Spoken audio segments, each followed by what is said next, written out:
Hello दोस्तों, आपके अपने YouTube channel Z square academy में स्वागत है। दोस्तों, ये है बीपीएससी शिक्षक भर्ती के लिए रंजीत सर का प्रैक्टिस सेट, जिसमें कि हम सामान्य अध्ययन के प्रश्नों को देख रहे थे, जो कि क्लास 1 से 5 वर्ग के लिए है। दोस्तों, 11 सेट हो चुके हैं। ये प्रैक्टिस सेट नंबर 12 है, जिसमें कि हम लोग सामान्य अध्ययन जो कि क्लास 1 से 5 वर्ग के लिए है। चलिए इसी को आगे बढ़ाते हुए देखते हैं प्रैक्टिस सेट नंबर 12 को। चलिए देखते हैं प्रैक्टिस सेट नंबर 12 में हम लोग क्वेश्चन नंबर 1 देखते हैं। क्वेश्चन नंबर 1 से देखते हैं दोस्तों। दिया है इसमें प्रैक्टिस सेट नंबर 1 से। क्वेश्चन नंबर 1 को देखते हैं आप। बिहार राज्य के जेपी आंदोलन या संपूर्ण क्रांति से संबंधित कौन सा कथन असत्य है? इसमें से जेपी आंदोलन या संपूर्ण क्रांति से संबंधित जो कथन है वो इसमें से कौन सा असत्य है? तो फर्स्ट का जो आपका आंसर हो जाएगा वो हो जाएगा डी। इस आंदोलन को कांग्रेस का समर्थन प्राप्त था। ये जो कि असत्य कथन है इसमें। चलिए क्वेश्चन नंबर अगला देखते हैं। क्वेश्चन नंबर 2 को देखते हैं दोस्तों। शंकरपुर नामक जगह पर टेलकॉम या स्टेटाइट सोपस्टोन खनिज पाया जाता है। वह बिहार के किस जिले में स्थित है?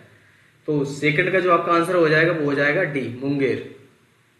क्वेश्चन नंबर अगला देखते हैं 33 देखते हैं। बिहार सरकार हर साल 23 अप्रैल को विजय दिवस के रूप में किस महान शहीद को श्रद्धांजलि अर्पित करने के लिए मनाती है? तो 3 का जो आपका आंसर हो जाएगा वो हो जाएगा ए, कुंवर सिंह। दोस्तों, बिहार सरकार हर साल 23 अप्रैल को विजय दिवस के रूप में जो कुंवर सिंह की श्रद्धांजलि जो अर्पित करने के लिए मनाती है। तो इसका ऑप्शन नंबर आपका ए सही हो जाएगा। क्वेश्चन नंबर देखते हैं 4। बिहार में कांवर झील पक्षी अभ्यारण्य कहाँ स्थित है? बिहार में कांवर झील पक्षी अभ्यारण्य जो है वो कहाँ पर स्थित है? तो 4 का जो आपका आंसर हो जाएगा वो हो जाएगा D, Saran. Option number D सही होगा। क्वेश्चन देखते हैं 5वां। नहरों द्वारा सबसे अधिक सिंचाई बिहार प्रदेश में किस क्षेत्र में होती है? नहरों द्वारा सबसे अधिक सिंचाई बिहार प्रदेश में किस क्षेत्र में होती है? तो 5वें का जो ऑप्शन हो जाएगा 5वें का वो हो जाएगा सी, रोहतास में। सबसे ज्यादा रोहतास में, उसके पास भोजपुर में, यानी कि सबसे ज्यादा फर्स्ट पे, इसके बाद भोजपुर आपका सेकंड पे आ जाएगा और तीसरे पे आ जाएगा आपका औरंगाबाद। तो इस प्रकार सबसे ज्यादा रोहतास में, इसके बाद भोजपुर में, उसके बाद औरंगाबाद। तो सबसे अधिक पूछा है तो इसलिए ऑप्शन नंबर आपका सी सही होगा। क्वेश्चन देखते हैं 6वां। जनगणना 2011 के अनुसार बिहार के सबसे कम जनसंख्या घनत्व वाले जिले का सही क्रम बढ़ते क्रम में है। तो इसमें से कौन सा बढ़ते क्रम में है? तो 6वें का जो ऑप्शन हो जाएगा आपका हो जाएगा ए, कैमूर, उसके बाद जमुई, बांका और पश्चिमी चंपारण। ऑप्शन नंबर आपका ए सही होगा। क्वेश्चन नंबर देखते हैं अगला 7 में देखते हैं। पावापुरी में स्थित कमल रूपी तालाब के बीच निर्मित जल मंदिर का संबंध किससे है? पावापुरी में स्थित कमल रूपी तालाब के बीच निर्मित जल मंदिर का संबंध किससे है? तो क्वेश्चन नंबर जो 7 का आपका आंसर हो जाएगा वो हो जाएगा सी, जैन से संबंध है, जैन मंदिर है, जैन धर्म से संबंध है, जो कि जल मंदिर जो है वो आपका जैन धर्म से संबंधित है। ये ऑप्शन नंबर आपका सी सही होगा। क्वेश्चन देखते हैं 8वां। यूरोपीय शक्ति पहचानिए जिससे शिवाजी ने तोपों और गोला बारूद प्राप्त किए थे। तो 8 का जो आपका आंसर हो जाएगा वो हो जाएगा बी। 8 का जो ऑप्शन नंबर आपका हो जाएगा बी, पुर्तगाल। गोला और बारूद जो प्राप्त किए थे वो पुर्तगाल। तो इसमें देखते हैं मराठों ने तोपे और गोले हैं पुर्तगालियों से प्राप्त किए थे। क्वेश्चन नंबर देखते हैं अगला 9वां। किस संधि के द्वारा शिवाजी ने किला मुगलों को सौंप दिया था? इसमें से कौन सी संधि हुई थी जिसके द्वारा शिवाजी ने किला मुगलों को सौंप दिया था? तो क्वेश्चन नंबर जो 9 है, 9 का जो आपका आंसर हो जाएगा वो हो जाएगा ऑप्शन नंबर सी, पुरंदर की संधि। दोस्तों, पुरंदर की जो संधि हुई थी वो हुई थी 1665। इसी संधि के बाद शिवाजी ने जो किला है वो मुगलों को सौंप दिया था। क्वेश्चन नंबर अगला देखते हैं 10वां। किस मुगल शासक ने अपनी राजधानी आगरा से दिल्ली स्थानांतरित की थी? इसमें से कौन सा मुगल शासक है जिसने अपनी राजधानी आगरा से दिल्ली स्थानांतरित की थी? तो इसमें ऑप्शन नंबर आपका सी सही हो जाएगा, शाहजहां है।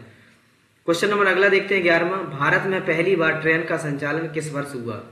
तो इसमें से पहली बार जो ट्रेन का संचालन हुआ है वो हुआ है 1853। ऑप्शन नंबर आपका बी सही हो जाएगा। दोस्तों, भारत में पहली रेल जो वर्ष 1853 में मुंबई से ठाणे की मध्य चलाई गई थी। और भारत में रेल निर्माण का मुख्य उद्देश्य है भारत के कच्चे माल को देश के अंदर के हिस्से से बंदरगाह तक ले जाने तथा सेना का विद्रोह के दौरान दूर दराज क्षेत्रों तक भेजना, और इसमें जो वायसराय थे, वायसराय कर्जन के काल में रेलवे का सर्वाधिक विस्तार भी हुआ है। लॉर्ड कर्जन के समय ही में पहली बार ट्रेन चली थी। चलिए क्वेश्चन नंबर अगला देखते हैं। 12वां, निम्न में से किस पुस्तकालय में ऐतिहासिक महत्व की सामग्री का सबसे बड़ा संग्रह है? तो 12वें का जो आपका आंसर हो जाएगा वो हो जाएगा A, Khuda Bakhsh oriental public library. Question number अगला देखते हैं। 13वां, बांग्लादेश का राष्ट्रीय गान आमार सोनार बांग्ला की रचना किसके द्वारा की गई थी? बांग्लादेश का जो है राष्ट्रीय गान आमार सोनार बांग्ला की रचना किसके द्वारा की गई थी? तो 13वें का जो आपका आंसर हो जाएगा वो हो जाएगा ए, रविन्द्रनाथ टैगोर के द्वारा, ऑप्शन ए। तो इनकी जो है एक रचना है वो है जिसे नोबेल पुरस्कार मिला है उन्हें, गीतांजलि के लिए, जो कि 1913 में इन्हें नोबेल पुरस्कार मिला है। इन्हीं के द्वारा जो भारत का राष्ट्रीय गान और आमार सोनार बांग्ला जो है बांग्लादेश का राष्ट्रीय गान की रचना की है इन्होंने। क्वेश्चन में अगला 14वां देखते हैं। टाइगर ऑफ मैसूर के नाम से किसे जाना जाता है? तो टाइगर ऑफ मैसूर के नाम से इसमें से किसे जाना जाता है? तो दोस्तों टाइगर ऑफ मैसूर के नाम से जाना जाता है टीपू सुल्तान को। ऑप्शन नंबर आपका भी सही हो जाएगा। दोस्तों इसी ने टीपू सुल्तान ने श्रीरंगपट्टनम में स्वतंत्रता का वृक्ष लगाया था। यह जैकोबिन क्लब के सदस्य थे और इनकी मृत्यु जो हुई थी वो चौथे आंग्ल मैसूर युद्ध के समय हुई थी, चौथे आंग्ल मैसूर में। क्वेश्चन में अगला देखते हैं 15वां। क्वेश्चन में अगला देखते हैं 15वां। ये स्वतंत्र भारत के प्रथम कैबिनेट में से कौन व्यक्ति थे जिन्होंने बाद में बहुत बड़े पैमाने पर लोगों का धर्म परिवर्तन कराया था? इनमें से कैबिनेट में से कौन से व्यक्ति थे जिन्होंने बाद में बहुत बड़े पैमाने पर लोगों का धर्म परिवर्तन कराया था? तो 15वें का जो ऑप्शन हो जाएगा आपका डी हो जाएगा, BR अम्बेडकर जी ने। क्वेश्चन में अगला देखते हैं 16वां। पाकिस्तान स्वतंत्रता दिवस कब मनाया जाता है? तो दोस्तों पाकिस्तान जो स्वतंत्रता दिवस आपका मनाया जाता है वो मनाया जाता है 14 अगस्त को, 14 अगस्त। इसमें जो माउंटबेटन योजना के आधार पर भारत को 2 डोमिनियन स्टेट यानी कि भारत को जो बांटा गया था, अलग किया 15 अगस्त 1947 और पाकिस्तान 14 अगस्त 1947 में विभाजित किया गया था। तो इसका ऑप्शन जो आपसे हो जाएगा आपका 14 अगस्त। क्वेश्चन में अगला देखते हैं। भारत का पहला रक्षा मंत्री कौन था? भारत का पहला रक्षा मंत्री कौन था? तो इसमें थे बलदेव सिंह, बलदेव सिंह। जबकि सरदार पटेल थे जो कि गृह मंत्री थे, गृह मंत्री थे। और जो आपके इसमें तो जो दिए करियप्पा और षणमुखम शेट्टी जो थे वो आपके वित्त मंत्री थे। ठीक है, तो इसमें दिए सरदार पटेल थे वो गृह मंत्री थे और बलदेव सिंह जो थे वो आपके शिक्षा मंत्री थे। पहले भारत का पहला शिक्षा मंत्री बलदेव सिंह। तो ऑप्शन नंबर आपका सी सही होगा। क्वेश्चन देखते हैं 18। भारत का पहला कमांडर इन चीफ कौन था? भारत का पहला कमांडर इन चीफ कौन था? तो 18वें का जो आपका आंसर हो जाएगा वो हो जाएगा B, general KM Cariappa. Question में अगला देखते हैं 19वें। जलियांवाला बाग हत्याकांड के लिए कौन ब्रिटिश जनरल जिम्मेदार था? जलियांवाला बाग हत्याकांड के लिए इसमें से कौन ब्रिटिश जनरल जिम्मेदार था? तो 19वां का जो आपका आंसर हो जाएगा वो सी हो जाएगा, जनरल डायर। जलियांवाला हत्याकांड जो हुआ था 1919 में 1919 में हुआ था, जिसमें कि जो इसकी जो जांच कमेटी हंटर आयोग इसमें गठित किया गया, जो कि इसमें जांच के लिए हंटर आयोग का गठन किया गया था। तो जनरल डायल ने जो आदेश दिया था गोली चलाने के लिए। क्वेश्चन नंबर 20 देखते हैं। 1916 में महात्मा गांधी ने खालिस्तान की यात्रा दमनकारी खेत प्रणाली के विरोध में किसानों के संघर्ष से प्रेरित होकर की थी। तो 20 का जो आपका आंसर हो जाएगा वो हो जाएगा दोस्तों सी, चंपारण 1917 में आंदोलन और चोरी चोरा 1922 में हुआ था। जबकि इसमें जो चंपारण में जो आपका संबंध था वो त्रिकटिया पद्धति से संबंध था। डांडी 1930 में आपका हो जाएगा। ठीक है, इस साबरमती आश्रम जो कि उसमें आपका जो चलाया सबने अवज्ञा आंदोलन जो चलाया गया था वो साबरमती आश्रम से दांडी तक चलाया गया था। तो इस प्रकार है आपका ऑप्शन नंबर सी सही होगा। क्वेश्चन देखते हैं 21। इनमें से कौन सा देश एशिया की 5 सबसे बड़ी अर्थव्यवस्था में से नहीं है? सबसे बड़ी 5 अर्थव्यवस्था है, इनमें से कौन सा देश नहीं है? तो वो आपका श्रीलंका नहीं है, इसलिए ऑप्शन नंबर आपका डी सही हो जाएगा। क्वेश्चन देखते हैं 22। इनमें से किस देश को छोड़कर बाकी सभी देशों के लोगों को वर्ष 1986 के चेरनोबिल न्यूक्लियर आपदा के लिए पश्चात पुनर्वास करना पड़ा था? ठीक है, तो क्वेश्चन नंबर 22 का जो आपका आंसर हो जाएगा वो हो जाएगा ए, कजाकिस्तान। 22 का आपका ए हो जाएगा। चलिए क्वेश्चन नंबर अगला देखते हैं 23। विश्व की सबसे लंबी भूमि सीमा किन 2 देशों के बीच है? विश्व की सबसे लंबी सीमा है वो किन 2 देशों के बीच है? तो ये आपकी है इसमें कनाडा और USA। तो 23 का जो आपका हो जाएगा डी। चलिए क्वेश्चन में अगला देखते हैं 24। लूना नदी किस देश से होकर बहती है? लूना नदी किस देश से होकर बहती है? तो ये बहती है आपकी रूस से।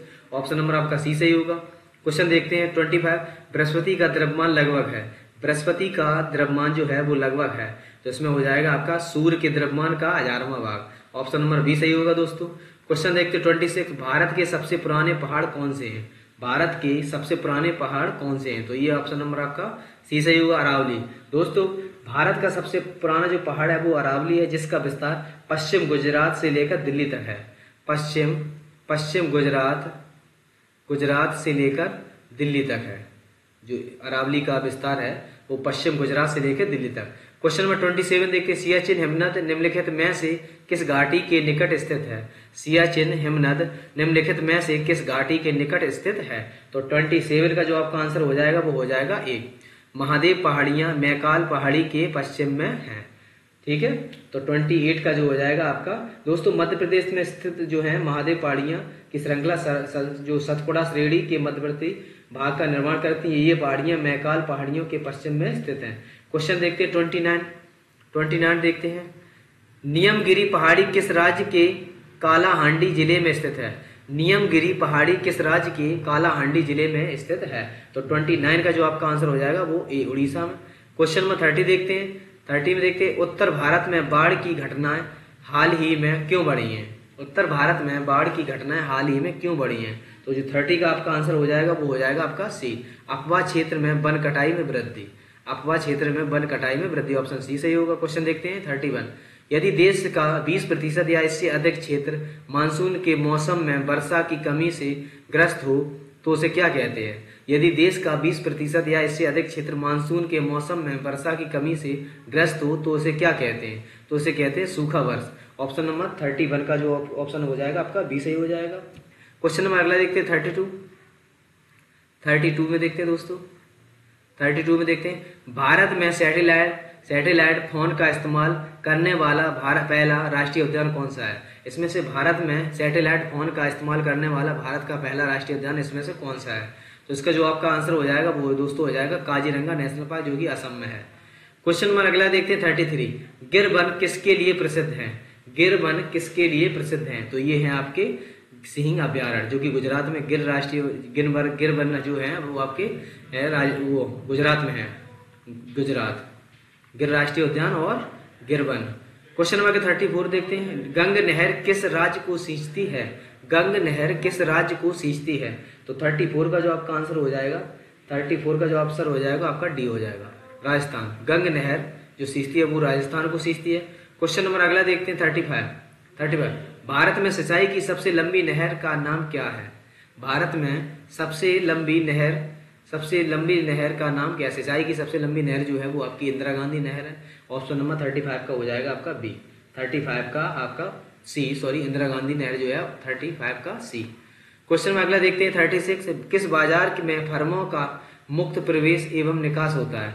किस बाजार में फर्मों का मुक्त प्रवेश एवं निकास होता है? तो 36 का हो जाएगा आपका बी, पूर्ण प्रतिस्पर्धा एवं अल्पाधिकार। 36 का ऑप्शन नंबर आपका बी सही हो जाएगा। क्वेश्चन देखते हैं 37। IDBI का गठन हुआ था। IDBI का गठन हुआ था। तो 37 का जो आपका आंसर हो जाएगा वो हो जाएगा दोस्तों ए, जुलाई 1964 में। जुलाई 1964 में। चलिए क्वेश्चन अगला देखते 38 में निम्नलिखित में से कौन सी शाख एजेंसी निर्धारण एजेंसी नहीं है? इनमें से कौन सी शाख की निर्धारण एजेंसी नहीं है? तो 38 का जो आपका आंसर हो जाएगा वो हो जाएगा डी, IFCI यह शाख की निर्धारण एजेंसी नहीं है। क्वेश्चन नंबर देखते 39। राष्ट्रीय आय मापन में निम्न में से किस पद्धति का उपयोग नहीं किया जाता है? राष्ट्रीय आय मापन में निम्न में से किस पद्धति का उपयोग नहीं किया जाता है? तो 39 का जो ऑप्शन हो जाएगा आपका सी हो जाएगा, निवेश पद्धति का उपयोग नहीं किया जाता। क्वेश्चन नंबर 40 देखते हैं। स्वामी के स्वामित्व वाली इमारत का आरोपित सकल किराया निम्नलिखित में से किसका हिस्सा है? क्वेश्चन देखते हैं 40 का आंसर देखते हैं दोस्तों। फर्स्ट में इसमें दिया है आपका पूंजी निर्माण, अंतिम खपत और मध्यवर्ती खपत और उपभोग वस्तुएं। तो इसका 40 का जो आपका आंसर हो जाएगा वो हो जाएगा बी, 40 का ऑप्शन बी। अगला देखते हैं 41। मतपत्रों का सबसे पहले प्रयोग किया गया था? मतपत्रों का सबसे पहले प्रयोग किया गया था। तो 41 का जो ऑप्शन हो जाएगा आपका ए हो जाएगा, प्राचीन यूनान में। प्राचीन यूनान में। क्वेश्चन देखते 42, एकाधिक मताधिकार तंत्र क्या है? एकाधिक मताधिकार तंत्र क्या है? तो 42 का जो ऑप्शन हो जाएगा आपका डी सही हो जाएगा। पंजीकृत वोटर एक वोट देता है तथा कुछ विशेष योग्यता वाले वोटर एक से अधिक वोट देते हैं। ऑप्शन नंबर आपका डी सही होगा। क्वेश्चन देखते 43, जब भारत और रूस के बीच मैत्री सहयोग और संधि पर हस्ताक्षर किए गए तब रूस का नेता कौन था? तब रूस का नेता कौन था? तो 43 का जो आपका आंसर हो जाएगा दोस्तों वो हो जाएगा B, Leonid Brezhnev. Leonid Brezhnev. Question number अगला देते हैं 44, राजनीति और नीतियों से व्युत्पन्न शब्द इंद्रधनुषी गठबंधन शब्द किसने दिया था? इंद्रधनुषी गठबंधन शब्द जो है वो किसने दिया था? तो यह शब्द दिया था बराक ओबामा ने। ऑप्शन नंबर आपका बी सही होगा। क्वेश्चन देखते हैं 45, यह किसने कहा था कि एडोल्फ हिटलर जर्मनी है और जर्मनी एडोल्फ हिटलर है? जो हिटलर के लिए वचनबद्ध है वह जर्मनी के लिए वचनबद्ध है। तो यह किसने कहा था? तो यह कहा था आर हैस ने। ऑप्शन नंबर आपका ए सही होगा। क्वेश्चन देखते हैं 46, राज्य के विषय में फॉसिज्म क्या है? राज्य के विषय में फॉसिज्म क्या है? तो 46 का जो आप दोस्तों आंसर हो जाएगा, 46 का जो आपका आंसर हो जाएगा वो हो जाएगा ए, राज्य राजा के नियंत्रण में रहता है। राज्य राजा के नियंत्रण में रहता है। क्वेश्चन नंबर अगला देखते हैं 47, स्विट्जरलैंड के राष्ट्रपति का कार्यकाल कितने वर्ष का होता है? स्विट्जरलैंड के राष्ट्रपति का कार्यकाल जो है वो कितने वर्ष का होता है? तो 47 का जो आपका आंसर हो जाएगा दोस्तों वो हो जाएगा सी, 1 वर्ष का होता है। 47 का सी। अगला देखते हैं 48 में स्विस संघीय सभा के दोनों सदनों को क्या कहते हैं? स्विस संघीय सभा के दोनों सदनों को क्या कहते हैं? तो 48 का जो आपका आंसर हो जाएगा वो हो जाएगा सी में देखते हैं राष्ट्रीय परिषद और राज्य परिषद। क्वेश्चन में अगला 49 देखते हैं दोस्तों, निम्नलिखित किस देश में संघीय न्यायालय के न्यायाधीशों की नियुक्ति संघीय विधानमंडल के दोनों सदनों द्वारा की जाती है? तो इसमें दिया है निम्नलिखित किस देश में संघीय न्यायालय के न्यायाधीशों की नियुक्ति संघीय विधानमंडल के दोनों सदनों द्वारा की जाती है? तो इसका फर्स्ट में दिया है आपका स्विट्जरलैंड, जर्मनी, कनाडा। तो इसका ए बी दोनों सही होंगे, इसलिए ऑप्शन आपका डी सही है, 49 का डी। क्वेश्चन देखते हैं 50, स्विट्जरलैंड में प्रत्यक्ष लोकतंत्र में क्या संपादित होता है? स्विट्जरलैंड में प्रत्यक्ष लोकतंत्र में क्या संपादित होता है? तो 50 का जो आपका आंसर हो जाएगा वो दोस्तों वो हो जाएगा सहज समृद्धि। सहज समृद्धि। दोस्तों स्विट्जरलैंड में प्रत्यक्ष लोकतंत्र के माध्यम से प्राकृतिक विकास या सहज समृद्धि संपन्न होती है। क्वेश्चन नंबर अगला देखते हैं 51 का। 51 देखते हैं, निम्नलिखित में से कौन सी विधि ऊष्मा हस्तांतरण की है? इसमें से कौन सी विधि जो है वो ऊष्मा हस्तांतरण की है? तो 51 का हो जाएगा ऑप्शन नंबर आपका ए, संवहन। 51 का ए। दोस्तों संवहन ऊष्मा हस्तांतरण की वह प्रक्रिया है जिसमें गैस या द्रव में ऊष्मा की संचार अणुओं के प्रवाह से होता है। क्वेश्चन नंबर 52 देखते हैं, डेजर्ट कूलर द्वारा शीतलन किस पर आधारित होता है? डेजर्ट कूलर द्वारा शीतलन किस पर आधारित होता है? तो 52 का जो आपका आंसर हो जाएगा दोस्तों वो हो जाएगा सी, वाष्पशील शीतलन पर। वाष्पशील शीतलन पर 52 का जो आपका ऑप्शन हो जाएगा वो हो जाएगा सी। अगला देखते हैं 53 देखते हैं दोस्तों, परावर्तित प्रकाश में ऊर्जा। परावर्तित प्रकाश में ऊर्जा, इसमें से ऑप्शन जो हो जाएगा आपका 53 का देखते हैं। 53 में देखते हैं, इसमें दिया है आपतन कोण पर निर्भर नहीं करती। तो ये आपका गलत हो जाएगा। आपतन कोण के बढ़ने के साथ बढ़ती है। आपतन कोण के साथ बढ़ने से बढ़ती है परावर्तित। सही है, ऑप्शन नंबर आपका बी सही हो जाएगा। क्वेश्चन में अगला देखते हैं 54, दलदले पानी के शुद्धिकरण के लिए निम्न में से किसका प्रयोग किया जाता है? दलदले पानी के शुद्धिकरण के लिए निम्न में से किसका प्रयोग किया जाता है? तो 54 का जो आपका आंसर हो जाएगा वो हो जाएगा बी, पोटाश फिटकरी।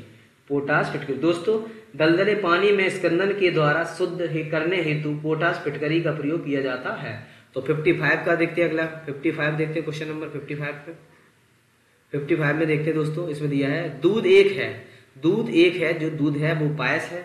दूध जो है एक पायस है। क्वेश्चन नंबर 56 देखते हैं, निम्न में से कौन सी अधातु तरल अवस्था में अपरूपता प्रदर्शित करती है। निम्न में से कौन सी अधातु की बात कर रहा है, अधातु जो है तरल अवस्था में अपरूपता प्रदर्शित करती है। तो 56 का जो आपका आंसर हो जाएगा दोस्तों वो हो जाएगा ऑप्शन 56 का बी हो जाएगा, सल्फर। 56 का आपका ऑप्शन नंबर बी सही होगा। चलिए क्वेश्चन नंबर अगला देखते हैं 57 में देखते हैं दोस्तों, दिया निम्नलिखित ग्रंथियों में से कौन सी ग्रंथि शरीर के तापमान को संतुलित व नियमित करती है। इनमें से ग्रंथियों में से कौन सी ग्रंथि है जो शरीर के तापमान को संतुलित व नियमित करती है। तो 57 का जो आपका आंसर हो जाएगा दोस्तों डी, हाइपोथैलेमस। दोस्तों हाइपोथैलेमस अग्र मस्तिष्क का भाग है जो कि तंत्र को अंतःस्रावी तंत्र से पीयूष ग्रंथि की सहायता से जोड़ता है।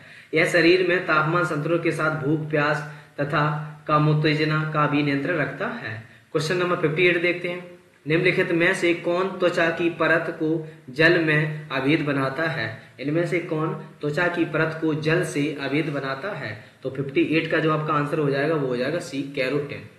कैरोटिन जो दोस्तों है, कैरोटिन एक तन्मूतय प्रोटीन संरचना है जो उपकला कोशिकाओं से क्षति होने से बचाता है, जिसमें संरचना के रूप में जो है कैरोटिन में अल्फा होता है, बीटा कैरोटिन होता है, ठीक है। और अल्फा कैरोटिन में जैसे कि बाल, सींग, नाखून, पंजे और नख, और जबकि बीटा कैरोटिन है ना, इस प्रकार हो जाएगा आपका। चलिए क्वेश्चन नंबर 59 देखते हैं। 59, उत्तेजना के समय निम्नलिखित में से कौन सा हार्मोन अत्यधिक मात्रा में स्रावित होता है। उत्तेजना के समय निम्नलिखित में से कौन सा हार्मोन अत्यधिक मात्रा में स्रावित होता है। तो इसका ऑप्शन आपका हो जाएगा सी, एड्रेनालिन। क्वेश्चन नंबर अगला देखते हैं 60, निम्नलिखित में से मानव शरीर में उपस्थित सबसे छोटी ग्रंथि कौन सी है। निम्नलिखित में से मानव शरीर में उपस्थित सबसे छोटी ग्रंथि इसमें से कौन सी है। तो इसमें देखते हैं, फर्स्ट में दिया अधिवृक्क, थायराइड, पीयूष और अग्नाशय। तो उपस्थित सबसे छोटी ग्रंथि जो है वो आपकी पीयूष ग्रंथि हो जाएगी। क्वेश्चन नंबर अगला देखते हैं 61, इसका प्रस्ताव मई में आया। इसमें अभी भारत को विभाजन मुक्त रखने की आकांक्षा थी, जिसका ब्रिटिश प्रांतों से मिलकर बने एक संघीय राज्य का स्वरूप होना था। उपरोक्त उदाहरण का संबंध है। तो 61 का जो आपका आंसर हो जाएगा दोस्तों वो हो जाएगा आपका डी, कैबिनेट मिशन, जो कि 1946 में आया था। 1946 में दोस्तों कैबिनेट मिशन जो है 24 मार्च 1946 को दिल्ली पहुंचा था। इसके सदस्यों में सर स्टेफर्ड क्रिप्स और लॉर्ड पैथिक लॉरेंस और जो AB अलेक्जेंडर थे, इन्होंने मई 1946 को एक योजना प्रस्तुत की थी। क्वेश्चन नंबर अगला देखते हैं 62, भारतवर्ष के विभाजन के समय ब्रिटिश भारत के निम्नलिखित में से किस एक प्रांत ने एक संयुक्त स्वतंत्र अस्तित्व के लिए योजना सामने रखी थी। तो 62 का जो आपका आंसर हो जाएगा वो हो जाएगा ए, पंजाब में। ऑप्शन नंबर आपका ए सही होगा। क्वेश्चन देखते हैं 63, त्रिपुरा की देशी रियासत स्वतंत्रता आंदोलन में 20वीं सदी के प्रारंभ में शामिल हुई क्योंकि। तो 63 का जो आपका हो जाएगा वो हो जाएगा सी, राज्य की जनजातियां घोर रूप से स्वतंत्रता प्रेमी थी। क्वेश्चन नंबर 64 देखते हैं दोस्तों। 64 में देखते हैं 64, निम्नलिखित में से किसने प्रसिद्ध चटगांव शस्त्रागार धाबे को आयोजित किया था। इसमें जो है प्रसिद्ध चटगांव शस्त्रागार धाबे को आयोजित किया था। तो 64 का जो आपका आंसर हो जाएगा दोस्तों 64 का हो जाएगा बी, सूरसेन। 64 का भी दोस्तों, प्रसिद्ध चटगांव विद्रोह जो हुआ था आपका 18 अप्रैल 1930 को हुआ था। 18 अप्रैल 1930 को हुआ था। 1930 को हुआ था, जो कि सूरसेन ने किया था। इन्होंने इंडियन रिपब्लिक आर्मी की स्थापना की थी। इंडियन रिपब्लिक आर्मी की स्थापना की थी सूरसेन ने। क्वेश्चन में अगला 65 देखते हैं, भारत के विभाजन को टालने का अंतिम अवसर समाप्त हो गया था। भारत के विभाजन को टालने का अंतिम अवसर समाप्त हो गया था। तो 65 का देखते हैं, ऑप्शन नंबर सी सही होगा, कैबिनेट मिशन को अस्वीकार करने के साथ ही। क्वेश्चन नंबर अगला देखते हैं 66 में, वर्ष 1946 में गठित अंतरिम कैबिनेट की अध्यक्षता किसने की थी। वर्ष 1946 में गठित अंतरिम कैबिनेट अध्यक्षता जो की थी वो किसने की थी। तो 66 का जो दोस्तों आंसर हो जाएगा वो हो जाएगा बी, जवाहरलाल नेहरू। दोस्तों 2 सितंबर 1946 को ईस्वी को भारत के वायसराय माउंटबेटन ने जवाहरलाल नेहरू के नेतृत्व में 12 सदस्यीय अंतरिम सरकार को शपथ दिलाई थी। चलिए क्वेश्चन नंबर अगला देखते हैं 67। बारदौली सत्याग्रह जो कि 1928 का नेतृत्व किया था, बारदौली सत्याग्रह जो है उसका जो नेतृत्व किया था 1928 में, वो किसने किया था? तो 67 का जो ऑप्शन हो जाएगा आपका ए हो जाएगा, सरदार वल्लभ भाई पटेल। दोस्तों 1928 ईस्वी के बारदौली सत्याग्रह का नेतृत्व जो किया था वो किया था सरदार वल्लभ भाई पटेल ने। इस आंदोलन को के सफल होने के पश्चात वहाँ की जो महिलाएं थी महिलाओं ने जो पटेल को जो नाम दिया था वो सरदार की उपाधि दी थी। इन्होंने सरदार की उपाधि दी थी। बारदौली की जो महिलाएं थी उन्होंने पटेल को सरदार की उपाधि दी थी। क्वेश्चन नंबर 68 देखते हैं। वर्ष 1919 में पंजाब में हुए अत्याचारों से विरोध के प्रतीक के रूप में किस विख्यात व्यक्ति ने ब्रिटिश सरकार द्वारा प्रदान की गई नाइटहुड की उपाधि को वापस लौटा दिया था? तो इसमें जो ऑप्शन होगा आपका सी, रविन्द्रनाथ टैगोर ने। दोस्तों जलियांवाला हत्याकांड जो 1919 में हुआ था उसमें जो रविन्द्रनाथ टैगोर ने जो है नाइटहुड की जो उपाधि लौटा दी थी, रविन्द्रनाथ टैगोर ने। क्वेश्चन नंबर अगला देखिए 67। भारत के स्वतंत्रता संग्राम के दौरान घटी निम्नलिखित घटनाओं को सही कालक्रम अनुसार लिखिए। तो दोस्तों आपका जो है चोरा चोरी हुआ था 1919 ईस्वी में। 69 में देखते हैं चोरी चोरा जो हुआ था 1919 में, जबकि मार्ले मिंटो जो हुआ था आपका 1909 ईस्वी में, और मोंटेग्यू चेम्सफोर्ड 1919 में, जबकि दांडी यात्रा जो 1930 में। तो इस प्रकार हम लोग देखेंगे तो आपको कलाक्रम में लिखना है। तो इसमें देखते हैं सबसे पहले आपका जो आएगा फर्स्ट ऑप्शन जो दिया 1919 1909 में और 1930 1900। तो फर्स्ट में जो आएगा सेकंड मार्ले मिंटो सुधार हुआ था, तो सेकंड आपका दिया है बी में और डी में। तो अब देखते हैं सेकंड में 1909 के बाद आपका आएगा 1919 जो 69 में जो है चौथा। इसके बाद मोंटेग्यू चेम्सफोर्ड जो कि मार्च के करीब हुआ था, तो इसका ऑप्शन नंबर आपका हो जाएगा B, Montagu Chelmsford. Option number 69 का जो हो जाएगा वो हो जाएगा बी। अगला देखते हैं 70। भारतीय स्वतंत्रता संग्राम के दौरान निम्नलिखित में से किसने प्रस्तावित किया कि स्वराज को सभी प्रकार के विदेशी नियंत्रण से मुक्त संपूर्ण स्वतंत्रता के रूप में परिभाषित किया जाए? तो 70 का जो आपका आंसर हो जाएगा वो हो जाएगा बी, मौलाना हसरत मोहानी। क्वेश्चन नंबर 71 देखते हैं। निम्नलिखित वर्षों में से कब पर्यावरण संरक्षण अधिनियम पारित हुआ था? पर्यावरण संरक्षण अधिनियम कब पारित हुआ था? तो ये हुआ था 1986 में। चलिए क्वेश्चन नंबर अगला देखते हैं 72। निम्नलिखित में से कौन सा द्वितीयक प्रदूषक नहीं है? तो इसमें द्वितीय प्रदूषक जो है वो सल्फर डाइऑक्साइड नहीं है, क्योंकि यह जो प्रदूषक है फर्स्ट, जबकि ये जो दिए हैं ये सभी सेकंड है, यानी कि द्वितीयक। इसलिए ऑप्शन नंबर आपका सल्फर हो जाएगा, सल्फर डाइऑक्साइड। तो अगला देखते हैं 73। निम्नलिखित में से कौन सा एक सही सुमेलित नहीं है? इसमें से कौन सा सही सुमेलित नहीं है? तो इसमें देखते हैं दोस्तों 73 में देखते हैं फर्स्ट दिया है राजा जी राष्ट्रीय उद्यान जो कि हाथी से संबंधित है, जबकि पेरियार राष्ट्रीय उद्यान जो हंगुल दिया है ये भी हाथी से है, जबकि मानस है वो भी हाथी से, और दुधवा राष्ट्रीय उद्यान टाइगर से। इसलिए ऑप्शन नंबर आपका बी सही होगा। जो हंगुल दिया है उसकी जगह हाथी होना चाहिए था, इसलिए ऑप्शन नंबर आपका बी सही होगा। 74 देखते हैं। पर्यावरण में ग्रीन हाउस प्रभाव में वृद्धि होती है। पर्यावरण में ग्रीन हाउस प्रभाव में वृद्धि होती है, वो किस कारण होती है? तो 74 का जो आपका ऑप्शन हो जाएगा कार्बन डाइऑक्साइड के कारण, ऑप्शन नंबर बी सही होगा। क्वेश्चन देखते हैं 75। निम्नलिखित में से कौन प्रदूषण संकेतक पौधा है? इसमें से कौन प्रदूषण संकेतक पौधा है? तो 75 का जो ऑप्शन हो जाएगा आपका सी, लाइकेन। दोस्तों लाइकेन थैलोफाइट प्रकार की वनस्पति है जो कवक तथा शैवाल दोनों से मिलकर बनती है। लाइकेन जो है वायु प्रदूषण के संकेतक होते हैं, और जहां पर वायु प्रदूषण अधिक होती है वहां पर ये नहीं उगते हैं। क्वेश्चन नंबर 76 देखते हैं। 76 में देखते हैं निम्नलिखित ऊर्जा स्रोतों में से कौन सा पर्यावरण को स्वच्छ रखने के लिए सर्वोत्तम है? इसमें से कौन सा है जो पर्यावरण को स्वच्छ रखने के लिए सर्वोत्तम है? तो 76 का जो ऑप्शन हो जाएगा आपका डी हो जाएगा, सोर्स है।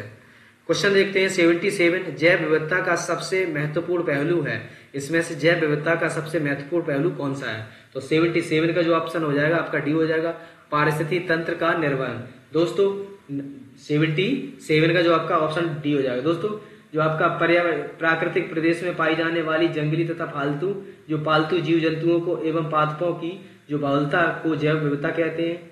ठीक है, और चलिए क्वेश्चन नंबर अगला देखते हैं 78 में देखते हैं दोस्तों 78 में निम्नलिखित में से कौन सा सही सुमेलित है, इसमें से कौन सा सही सुमेलित है, तो 78 का हो जाएगा आपका सी, हरे पौधे पारिस्थितिक तंत्र। पारिस्थितिक तंत्र से दोस्तों पारिस्थितिक तंत्र की संकल्पना जो 1935 में एजी टांसले द्वारा सर्वप्रथम प्रस्तावित की गई थी। हरे पौधे को यदि पारिस्थितिक तंत्र का आधार कहा जाए तो कोई अतिशयोक्ति न होगी। चलिए क्वेश्चन देखते हैं 79 देखते हैं। 79 भारत में जैव विविधता की दृष्टि से संतृप्त क्षेत्र में निम्न में से कौन सा है। भारत में जैव विविधता की दृष्टि से संतृप्त क्षेत्र निम्न में से कौन सा है, तो 79 का जो ऑप्शन हो जाएगा आपका दोस्तों बी हो जाएगा पश्चिमी घाट। दोस्तों पश्चिमी घाट संरचना की दृष्टि से एक संपूर्ण इकाई है, यह भारत में जैव विविधता की दृष्टिकोण से संतृप्त क्षेत्र है। क्वेश्चन नंबर 80 देखते हैं जैव विविधता के कम होने का मुख्य कारण क्या है। जैव विविधता के कम होने का मुख्य कारण इसमें से कौन सा है, तो 80 का जो आपका ऑप्शन हो जाएगा डी, आवासीय विनाश। आवासीय विनाश ऑप्शन नंबर डी सही होगा। क्वेश्चन देखते हैं 81 निम्नलिखित में से किसे मेगा डाइवर्स देश के रूप में जाना जाता है। निम्न में से किसे मेगा डाइवर्स देश के रूप में जाना जाता है, तो 81 का जो ऑप्शन हो जाएगा वो हो जाएगा आपका ए, न्यूजीलैंड। क्वेश्चन में अगला देखते हैं 82 निम्नलिखित में से कौन एक समतापी प्राणी है। इनमें से कौन एक समतापी प्राणी है, तो वो आपका है मगरमच्छ। ऑप्शन नंबर बी सही होगा। क्वेश्चन में अगला देखते हैं 83 भारत में गिद्धों की कमी का अत्यधिक प्रमुख क्या कारण है। भारत में गिद्धों की कमी का अत्यधिक कारण क्या है, तो इसमें है जो कि आपका जानवरों को दर्द निवारक गोलियां देना, दर्द निवारक देना। ऑप्शन नंबर सी सही होगा। क्वेश्चन देखते हैं 84 सिगरेट के धुएं में प्रमुख प्रदूषक है। सिगरेट के धुओं में प्रमुख प्रदूषक है, तो इसमें हो जाएगा आपका कार्बन मोनोऑक्साइड व बेंजीन। ऑप्शन नंबर सी सही होगा। क्वेश्चन नंबर अगला देखते हैं 85 निम्न में से कहाँ आर्सेनिक द्वारा जल प्रदूषण सर्वाधिक है। कहाँ पर आर्सेनिक द्वारा जल प्रदूषण सर्वाधिक है, तो 85 का जो आपका आंसर हो जाएगा दोस्तों वो हो जाएगा डी, 85 का डी, पश्चिम बंगाल में 85 का डी। ठीक है दोस्तों, आर्सेनिक द्वारा जल प्रदूषण पश्चिम बंगाल में 7 जिलों में सर्वाधिक है। यहाँ पर जल में आर्सेनिक की मात्रा 0.5 mg से अधिक पाई जाती है। आर्सेनिक से ब्लैक फुट नामक रोग होता है। आर्सेनिक से जो होता है आपका ब्लैक फुट नामक जो रोग होता है वो आर्सेनिक की अधिकता से होता है। चलिए क्वेश्चन नंबर 86 निम्न में से किस आर्थिक सर्वेक्षण में पहली बार धारणीय विकास और जलवायु परिवर्तन का नवीन अध्याय जोड़ा गया था। इसमें से पहली बार धारणीय विकास और जलवायु परिवर्तन का नवीन अध्याय जोड़ा गया था, तो 86 का जो ऑप्शन हो जाएगा आपका दोस्तों हो जाएगा बी, 2011-12 में। क्वेश्चन नंबर अगला देखते हैं दोस्तों क्वेश्चन नंबर 87 देखते हैं निम्न में से किस से जलवायु परिवर्तन का क्रायोजेनिक संकेतक प्राप्त किया जाता है। इनमें से किस से जलवायु परिवर्तन का क्रायोजेनिक संकेतक प्राप्त किया जाता है, तो 87 का जो आपका आंसर हो जाएगा वो हो जाएगा दोस्तों ए, आयस्कोर। दोस्तों आयस्कोर के पिघलने से जलवायु परिवर्तन का क्रायोजेनिक जो संकेत प्राप्त होता है। ठीक है, क्वेश्चन नंबर अगला देखते हैं 88 निम्नलिखित में से किसे भारत में जैविक विविध हॉटस्पॉट के रूप में पहचाना जाता है। इसमें जैविक विविध हॉटस्पॉट के रूप में किसे पहचाना जाता है, तो 88 का जो ऑप्शन हो जाएगा आपका बी, पश्चिमी घाट, जो कि हॉटस्पॉट के रूप में जाना जाता है। दोस्तों इसमें जो है सबसे अच्छा हॉटस्पॉट की जो एरिया है वो है पश्चिमी घाट।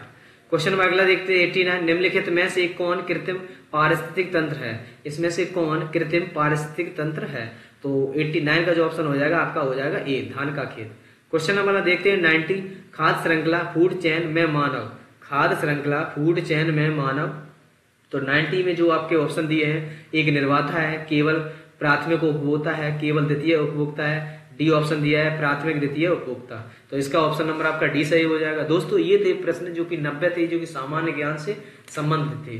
दोस्तों आपको ये क्लास कैसी लगी तो प्लीज हमें जरूर बताएं, कमेंट सेक्शन में बताएं कि आपको क्लास कैसी लगी। अगर आपको क्लास ये अच्छी लगती है तो प्लीज लाइक शेयर और सब्सक्राइब जरूर करें।